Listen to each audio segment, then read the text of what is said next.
Market की पूरी week की अपडेट के लिए वेदियों में बने रहिए। 22 से 26 सितंबर की सप्ताह भारतीय शेयर बाजार के लिए काफी नकारात्मक रहा। इस अवधि में बाजार में कमजोरी बनी रही और कई सेक्टर्स में भारी दबाव दिखा। मुख्य कारण रहे अमेरिका और वैश्विक स्तर पर नीति संबंधित झटके, एफआईआई, विदेशी संस्थागत निवेशकों की निकासी और कमजोर निवेशक विश्वास।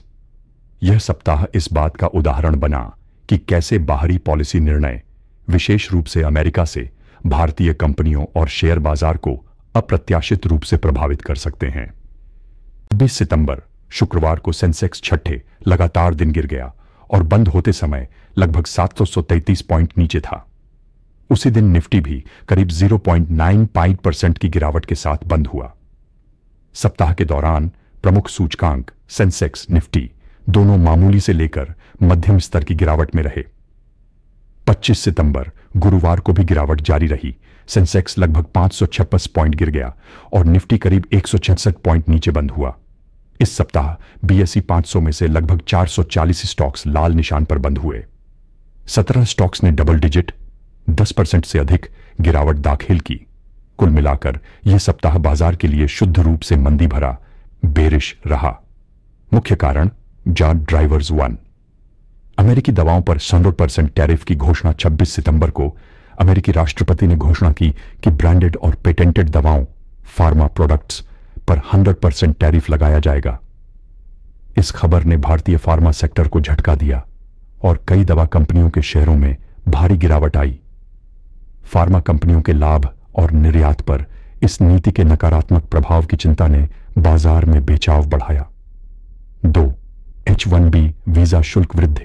अमेरिका। सप्ताह की शुरुआत में अमेरिका ने H-1B वीजा शुल्क बहुत बढ़ा दिया, जिससे भारतीय आईटी टेक्नोलॉजी कंपनियां दबाव में आईं। इस नीति से विदेशी मांग और लागत संरचना प्रभावित होने की आशंका बनी।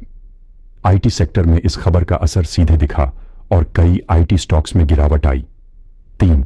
एफआईआई, विदेशी संस्थागत निवेशकों की निकासी। बाजार में दबाव बढ़ने के पीछे एक प्रमुख कारण विदेशी निवेशकों की बिकवाली रही। निवेशक बाहर निकल रहे हैं और इससे बाजार पर नकारात्मक दबाव बना रहा है। 4. तकनीकी कमजोरियां और प्रवृत्ति। उलटफेर मध्यम अवधि के चार्ट पर समर्थन स्तर टूट गए, जिससे स्विंग ट्रेडर्स और तकनीकी निवेशक भी बिकाव में शामिल हुए। नीचे की ओर गति बढ़ी और रिट्रेसमेंट, उलटफेर का दबाव भी साफ दिखा। 5. वैश्विक और घरेलू सूचनाएं। वैश्विक स्तर पर आर्थिक अनिश्चितताएं, मुद्रास्फीति की आशंकाएं और अमेरिका चीन व्यापार तनाव ने भी भावना को कमजोर बनाया। घरेलू स्तर पर रुपया कमजोर हुआ, जिससे विदेशी निवेशकों को और दबाव महसूस हुआ। सेक्टर रुझान। फार्मा सबसे प्रभावित सेक्टरों में से एक। नई टैरिफ नीति की खबर से फार्मा स्टॉक्स में बड़े पैमाने पर गिरावट देखने को मिली। IT technology. H-1B शुल्क बढ़ने की खबर से आईटी सेक्टर को गहरा झटका लगा। मध्यम, छोटे कैप, मिड, स्मॉल कैप, इनमें गिरावट अधिक तीव्र थी, क्योंकि ये सेक्टर कम तरलता और अधिक संवेदनशील होते हैं।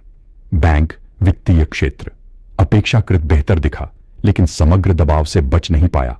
उपभोक्ता, ऑन्टो, इंफ्रा, कुछ कंपनियों ने अपेक्षाकृत बेहतर प्रदर्शन दिया या गिरावट कम झेली, लेकिन व्यापक उत्थान नहीं दिखा। महत्वपूर्ण स्टॉक्स, नोट करने योग्य कंपनियां। सन फार्मा, टैरिफ खबर के बाद 5% गिरावट दर्ज की। बायोकॉन, लगभग 3.3% की गिरावट। The economic times Zydus life sciences, गिरावट। मॉन्टो 8%। अन्य फार्मा और आईटी कंपनियां भी दबाव में रहीं। बाजार विश्लेषकों ने सजिलिटी और हिंदुस्तान जिंक को संभावित खरीदारी योग्य स्टॉक्स के रूप में सुझाया है। आईटीसी, संवर्धना, मदरसन, एलटी जैसी कंपनियां अगले हफ्ते के लिए पिकिंग में आई हैं। तकनीकी दृष्टिकोण और आगे की संभावनाएं। समर्थन, सपोर्ट स्तर। एनएफटी के लिए 24,400, 24,500 और 24,300, 24,250 की जोन महत्वपूर्ण मानी जा रही है। एम्पिरिकल एकेडमी प्रतिरोध, रेजिस्टेंस स्तर 24,800, 24,900 और 25,200 के क्षेत्र को वापसी के लिए बाधा माना जा रहा है।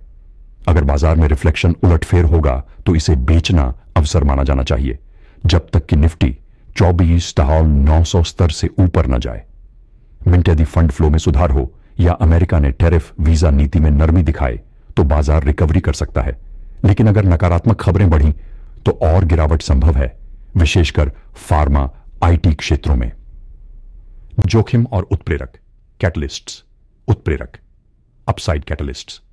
अमेरिका की टैरिफ नीति या वीजा नीति में पुनर्विचार, नरमी प्रमुख कंपनियों की अच्छी रिपोर्ट और मुनाफे एफआईआई निवेश में वापसी। सकारात्मक वैश्विक संकेत जैसे अमेरिका, चीन से आर्थिक राहत, सरकार, आरबीआई की सब्सिडी, प्रोत्साहन या सुधार। नीति जोखिम डाउनसाइड रिस्क्स।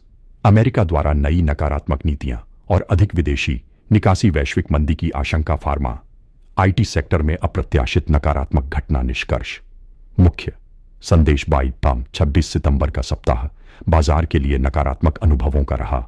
अमेरिका की नीतियां, विशेषकर दवाओं पर टैरिफ और H-1B शुल्क वृद्धि ने बाजार को झटका दिया। निवेशकों ने बड़े पैमाने पर बिकवाली की और एफआईआई निकासी ने कमजोरी को और बढ़ाया। तकनीकी स्तर टूटने और मंदी मोमेंटम ने दबाव को तेज किया। हालांकि अगर अगले हफ्तों में सकारात्मक संकेत मिले तो सुधार संभव है, लेकिन फिलहाल संस्कार, कौशन बनाए रखने की सलाह दी जाती है। शेयर बाजार के दैनिक अपडेट या समाचार के लिए हमें सब्सक्राइब करें, बेल आइकन दबाकर वीडियो को लाइक और शेयर करें।